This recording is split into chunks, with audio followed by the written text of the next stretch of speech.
We're all waiting for GTA 6. Wait a minute. This is a GTA 5 theory video. But before GTA 6 comes out, I wonder how accurately we understood the story in GTA 5. So how accurate is the story of these characters we see in the game compared to what we've been told? In this video, I will discuss theories about what these characters were actually up to beyond what was shown to us. By the way, before starting the video, if you enjoy theory videos like this, you can subscribe to my channel. Also, I'm considering preparing a video for GTA San Andreas. Be sure to let me know in the comments. If you want, I also have some very wild theories in mind for San Andreas. First of all, I want to start with Lester. You all know the damn fat Lester. Lester is the brain of the entire crew in the GTA 5 world. He's the tech genius and the guy who does all the planning, directing the entire crew, but I don't know if you've noticed something. I mean, there's incredibly limited information given about Lester in the game. I mean, we don't really get to know Lester in depth. We always see Lester as a supporting character. Is Lester really a supporting character? Or could he be the most dangerous character in the game? Actually, in a conversation with Michael, Lester implies something by saying that working with you was always risky. This suggests that he might have played a bigger role in his past with Michael than we know.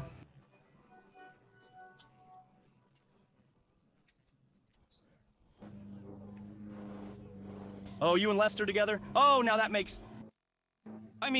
Not just that, there is always some uncertainty about Lester's share in almost all the heists that Lester planned and used these three characters, Trevor, Michael, and Franklin, like pawns. So even how much share this guy takes from us is a mystery. Maybe he's setting aside a secret fund for himself, I don't know. Lester is a very smart man. Beneath that cute, chubby appearance, he has an incredible brain, and he uses it very well. Additionally, Lester has incredible information about the Federal Investigation Bureau. And at one point in the game, Michael starts getting involved with the Federal Investigation Bureau. Maybe all of this is part of Lester's plan. I mean, he might be deliberately using Michael as leverage. Lester also intelligently utilizes Trevor, the unpredictable character. I mean, he manages Trevor's chaotic and messy nature very well. In fact, during the Merryweather heist, he directly puts Trevor forward. I mean, if Lester is making all these plans for his own crime empire, there could be only one reason for it. The Federal Investigation Bureau, Merryweather, and the gangs are all standing in the way. In the end, Lester seems to be using these three characters like pawns, executing his plan flawlessly. In short, by combining Michael's connections, Trevor's brute force, and Franklin's ambition, they might be clearing out the Federal Investigation Bureau Merryweather and the gangs I just mentioned, essentially paving the way to build this crime empire. Man, this guy planned all the heists throughout the entire game's story. He had a hand in everything. At the story's end, he vanished without facing repercussions. Lester always has an escape plan. Actually, at the end of this game, where everyone thinks they won, Lester might be the only real winner. I mean, it's just a theory. Let's talk a bit about Franklin. Honestly, like many of you, Franklin is one of my favorite characters to play as in GTA 5 after Trevor. Now, this might sound silly to most of you, but Franklin could be a Federal Investigation Bureau agent. No way! You might be wondering how that could be, considering Franklin's family isn't mentioned often in the game.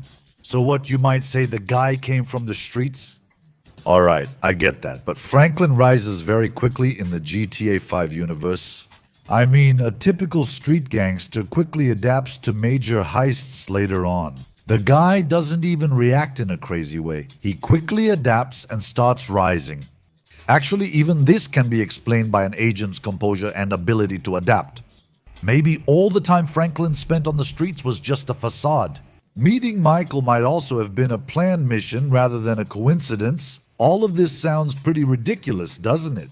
But Franklin finding Michael while stealing Simeon's car is perfect timing. The Federal Investigation Bureau was already monitoring Michael, so Franklin might be getting involved in the situation as an agent now.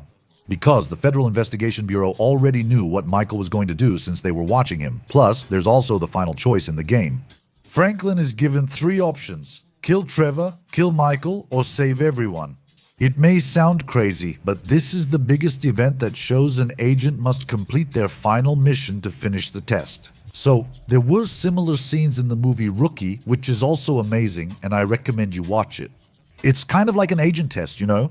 And Franklin is always quite suspicious whenever it's the Federal Investigation Bureau or a government authority, yet for some reason, he always has a relaxed demeanor in the game. In fact, Franklin almost never gets incredibly panicked or anything. I mean, it's not really normal for a simple gang member to act so relaxed in such a big operation. Also, there's a very subtle detail in GTA Online. Franklin's big career move and becoming a leader in GTA Online. Maybe he's acting with a long-term strategy. Who knows? I mean, in another major agent role. Could be. Why not? Michael DeSanta. I can say he's truly the most complex character in the game. Now we all know. Michael is a former bank robber and a family man who got a second chance through the witness protection program.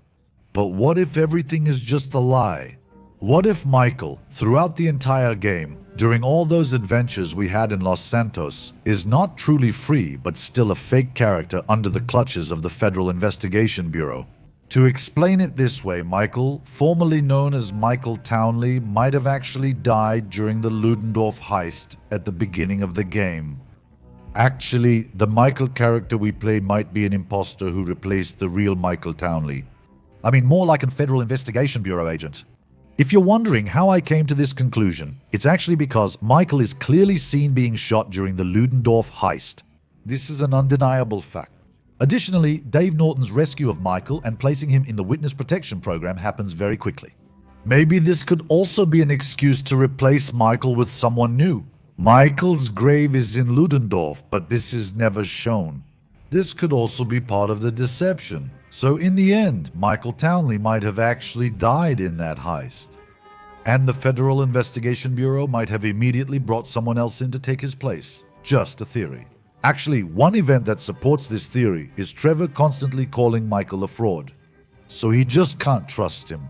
Maybe this is creating a subconscious feeling in Trevor like, man, this isn't my old friend. Also, when Trevor first sees Michael, he says, "You were dead," but Michael doesn't take it very seriously. It's good to see you, man. Of course, I'm not the one that's been... But what if he's right? And another thing is Michael's distant and cold attitude towards Trevor. I mean, you don't treat a friend who once faced death together with you so coldly. And Michael talks about his past in an incredibly superficial way. I mean, maybe it's because he doesn't know that many details. Trevor is constantly in a state of suspicion, and maybe it's not just suspicion. What he's thinking could actually be true. Now, the Federal Investigation Bureau can actually recreate Michael. I mean, they could very easily replace the real Michael with someone else. They have such a capacity. I mean, with fake identities, fake documents, fake faces. Dave could actually do this. Ultimately, as we know, he had given Michael his new life. And Michael's life in Los Santos is overly perfect. Money, family, a luxury villa. In the end, these could be the new gear and equipment prepared for an agent's new role.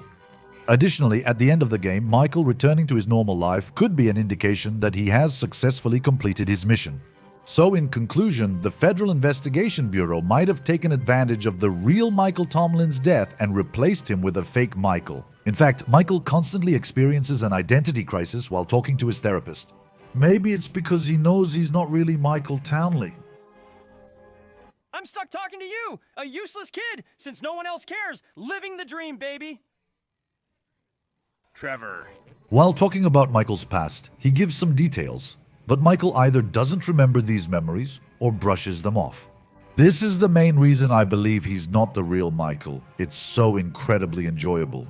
I mean, looking at it from these different perspectives and interpreting these theories for fun is incredibly entertaining. It may or may not be real, but it's still enjoyable. And Trevor, the craziest, most insane character in the game. Now I have an even wilder scenario related to Trevor. Hold on tight. Look, I'm telling you, Trevor might be a time traveler.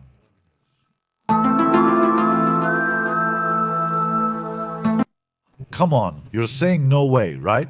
But when you hear what I'm about to tell you, you might think maybe...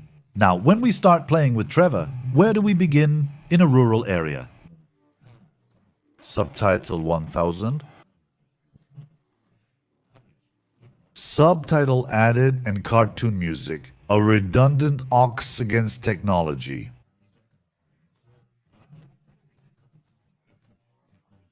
Maybe he's doing it because he doesn't know. Also, this guy has no interest in modern life whatsoever. So he lives in an old trailer in Blaine County. He never goes down to the modern city either. Also, he rarely uses his phone. He always says something like, "We handle it the old-fashioned way." So, this guy basically acts like he's been teleported straight from the 70s or 80s to the present day. So, isn't it true that in the universe of GTA 5's Los Santos, UFOs and extraterrestrial beings actually exist? Maybe he crossed paths with aliens somewhere in the past and got teleported to this time. Who knows? That actually takes us to the time distortion in the Bermuda Triangle. You might ask what the connection is, but it is claimed that many pilots in the past experienced time distortion while flying over the Bermuda Triangle. So, this has been published in many articles. What does this have to do with Trevor? Well, according to the story in the game, Trevor is a character who used to be a pilot in Canada. So, during his time as a pilot, he might have encountered a time rupture while flying, just like in Bermuda. Maybe Trevor is trying to change the future by driving Los Santos into chaos.